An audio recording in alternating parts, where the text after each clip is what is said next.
بسم اللہ الرحمن الرحیم۔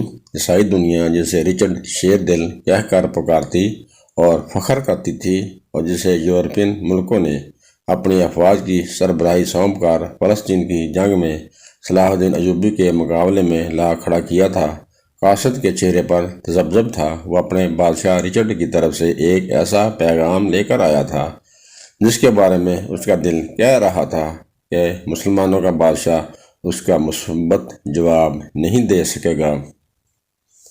صلاح الدین ایوبی نے ایک بادشاہ رچرڈ کا پیغام پڑھا اور قاصد پر ایک نگاہ ڈالی جس کی گھبراہٹ میں مزید اضافہ ہو گیا تھا۔ انہوں نے قاصد کی ذہنی حالت بھانپ لی تھی اور مسکراتے ہوئے نرم و خلیق لہجے میں جواب دیا، بادشاہ رچرڈ سے کہہ دیجیے گا کہ ہمیں ان کی درخواست منظور ہے۔ ہم اپنے فوجی کمانڈروں کو ابھی حکم بھجوا دیتے ہیں۔ ہمیں یقین ہے کہ 7 روز تک مکمل جنگ بندی کے عارضی معاہدے پر خود شاہ رچرڈ اور ان کی افواج بھی پوری طرح عمل کریں گے۔ صلیبی افواج کی طرف سے کوئی چھیڑ خانی ہوئی تو پھر ہم یہ درخواست رد کر دیں گے۔ سلطان صلاح الدین ایوبی نے قاصد کے سراپا کا بھرپور جائزہ دیتے ہوئے کہا، ہماری طرف سے شاہ رچرڈ کو مبارکباد بھی پیش کر دیں کہ وہ ایک اہم فریضے سے سبکدوش ہو رہے ہیں۔ قاصد کے چہرے کا اضطراب دور ہو چکا تھا اور وہ سوچ بھی نہیں سکتا تھا کہ مسلمانوں کا سلطان اتنا فیاض بھی ہوگا۔ دل ہی دل میں وہ یہ بھی سمجھتا تھا کہ اگر ایسی درخواست سلطان صلاح الدین ایوبی کی طرف سے بادشاہ رچرڈ کی خدمت میں پیش کی جاتی تو اسے حقارت سے ٹھکرا دیتا، بلکہ اسے سارے دربار میں سنا کر اس کا مذاق اڑاتا۔ سلطان صلاح الدین ایوبی نے رچرڈ کی درخواست قبول کر کے فیاضی کا ایسا ثبوت پیش کیا جس کا تصور بھی اس عیسائی قاصد کے لیے محال تھا۔ شاہ رچرڈ نے اپنی بیٹی ماریہ کی شادی کرنا چاہتا تھا۔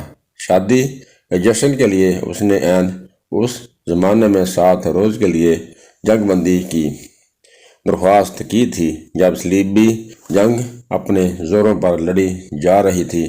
شاہ رچرڈ کے علاقے اور حلقے میں شادی کی تیاریاں زور و شور سے ہونے لگی تھیں۔ تھکے ماندے سپاہیوں کو بھی سستانے کا موقع مل گیا۔ عیسائی کیمپ میں فوجی شب و روز شراب پیتے اور رقص و سرور کی محفلیں برپا کرنے لگے۔ سلطان صلاح الدین ایوبی کے کیمپ میں سپاہی آرام کرتے اور اپنے خدا کی عبادت میں مصروف دکھائی دیتے۔ شادی کے جشن کی تیاریوں میں مصروف شاہ رچرڈ کو ایک نئی بات سوجی اور وہ اس پر عمل کرنے کے لیے تیار ہو گیا۔ قاصد پھر سلطان صلاح الدین ایوبی کے دربار میں حاضر ہوا۔ اس بار اسے یقین تھا کہ سلطان صلاح الدین ایوبی شاہ رچرڈ کا دعوت نامہ کبھی قبول نہیں کرے گا۔ ذہین اور عاقل قاصد بڑے غور سے سلطان صلاح الدین ایوبی کے چہرے کے تاثرات سمجھنے کی کوشش کر رہا تھا۔ سلطان صلاح الدین ایوبی نے دعوت نامہ پڑھتے وقت کسی تاثر یا رد عمل کا اظہار نہیں کیا۔ سلطان نے ایک نگاہ اپنے درباریوں پر ڈالی اور پھر قاصد کی طرف دیکھنا اور کہنے لگا، میں شاہ رچرڈ کا شکر گزار ہوں کہ انہوں نے مجھے اپنی مسرتوں میں شرکت کے لیے یاد رکھا۔ شاہ رچرڈ کو میرا پیغام دینا کہ میں شادی کی تقریب میں ضرور شرکت کروں گا۔ قاصد یہ جواب لے کر سلطان صلاح الدین ایوبی کے خیمے سے باہر نکلا تو وہ مسکرا رہا تھا۔ اس کا دل کہہ رہا تھا کہ سلطان صلاح الدین ایوبی نے اگرچہ شادی کے جشن میں شرکت کے لیے حامی بھر لی ہے، لیکن وہ اپنا وعدہ وفا نہیں کرے گا۔ بھلا کون ایسا شخص ہو سکتا ہے جو دشمنوں کی کچار میں جانے پر آمادہ ہو؟ وہ ضرور بعد میں کسی مصروفیت کا عذر پیش کر دے گا۔ شاہ رچرڈ کی بیٹی شہزادی ماریہ کی شادی کا دن آ گیا۔ پورے تذک و احتشام سے عیسائی طریقے کے مطابق شہزادی کی شادی ہوئی۔ رات کو شادی کی خوشی میں جشن کی تقریب منعقد ہونے والی تھی اور اس میں سلطان صلاح الدین ایوبی کو شرکت کے لیے دعوت بھیجی گئی تھی۔ شام سے پہلے ہی सलीबी कैंप का गोशा गोशा कंदीलों और रोशनियों से जगमगाने लगा। सिपाही शराब पी रहे थे, नाच और गा रहे थे। शाह रिचर्ड के खेमे में उसके दरबारी, जर्नैल और अजीज़ो कारब जमा हो चुके थे। शहजादी मारिया अपनी सहेलियों के जुर्मट में नई नवेली दुल्हन बनी बैठी थी।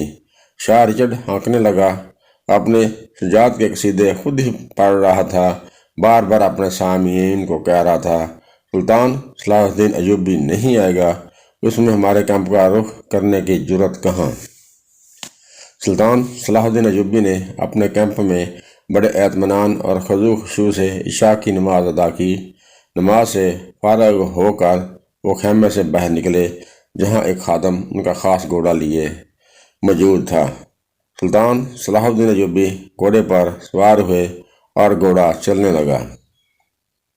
सुल्तान सलाहुद्दीन अयूबी के पीछे 2 घुड़सवार भी चले आ रहे थे, जो शादी के तोहफ़े उठाए हुए थे।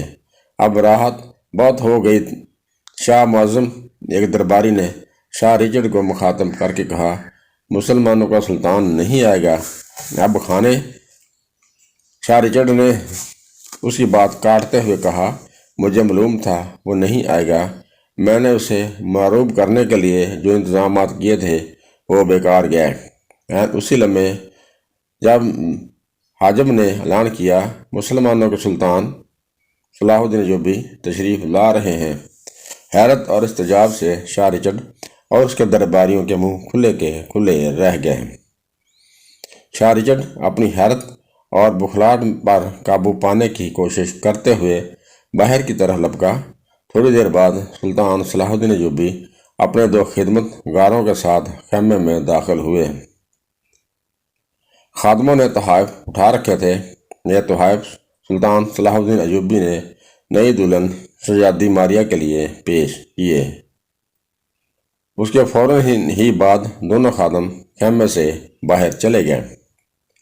शाह रिचर्ड का वो खेमा उस तकरीब के लिए बहुत सजाया संवारा गया था, जिससे शाह रिचर्ड की शान और शौकत का इजहार होता था। सुल्तान सलाहुद्दीन अयूबी ने उसे एक नज़र देखा और फिर उसमें कोई दिलचस्पी बाकी न रही। ईसाई सरदार, जर्नैल और अकाबरीन हैरत से उस शख्स को देख रहे थे जिसके खिलाफ वो लड़ रहे थे, और वो कमाल बेनियाजी से अकेला उनके दरमियान बैठा था।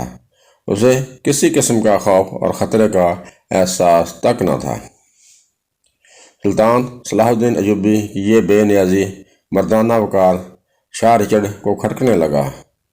उसने सुल्तान सलाहुद्दीन अयूबी से कहा, आपका जंग से दस्तबरदार होने का वक्त आ गया है, मगर क्यों?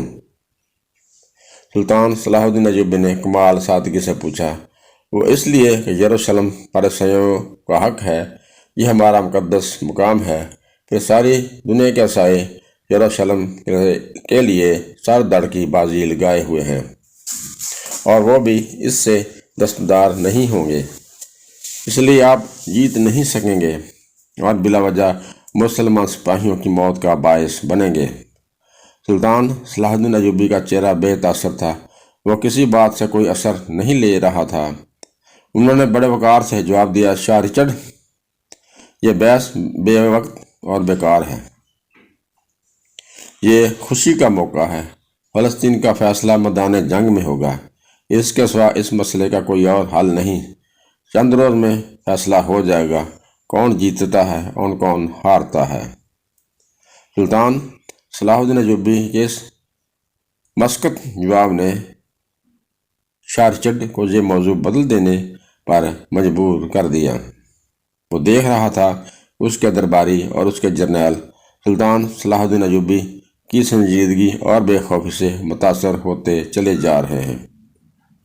अब शाह रिचर्ड ने अपना खुफिया हथियार इस्तेमाल करने का फैसला किया। उसने बाद माहिर सिपाहियों को खास जंगी करतब दिखाने के लिए तैयार किया था। उसके इशारे पर वो सिपाही आ गए। वाकई उनके करतब मुतासर करने वाले थे।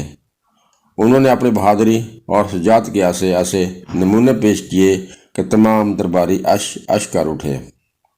सुल्तान सलाहुद्दीन अयूबी तलवारों का माहिराना खेल गौर से यूं देख रहे थे जैसे उनसे मज़ाहरों में दिलचस्पी तो है मगर उनसे ज़्यादा असर नहीं ले रहे। मुजाहरे ख़त्म हुए तो शाह रिचर्ड ने अपनी बड़ी फिक्र से कहा, सुल्तान, आपने देखा मेरे पास कैसे कैसे माहिर और बहादुर सिपाही हैं। क्या आपके पास उनका मुकाबला करने वाले सिपाही हैं? इसलिए मैं कहता हूँ कि आप जंग ख़त्म करके वापस चले जाएं। सुल्तान सलाहुद्दीन अयूबी अपनी नशिस्त से उठे। उन्होंने अपनी हलाली तलवार न्याम से निकाली तो उसकी आब और ताब से देखने वालों की आंखें खीरा होने लगीं।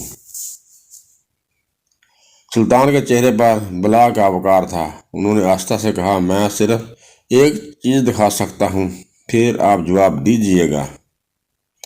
क्या आपका एक भी सिपाही तलवार के ऐसे माहिराना इस्तेमाल की सलाहियत रखता है?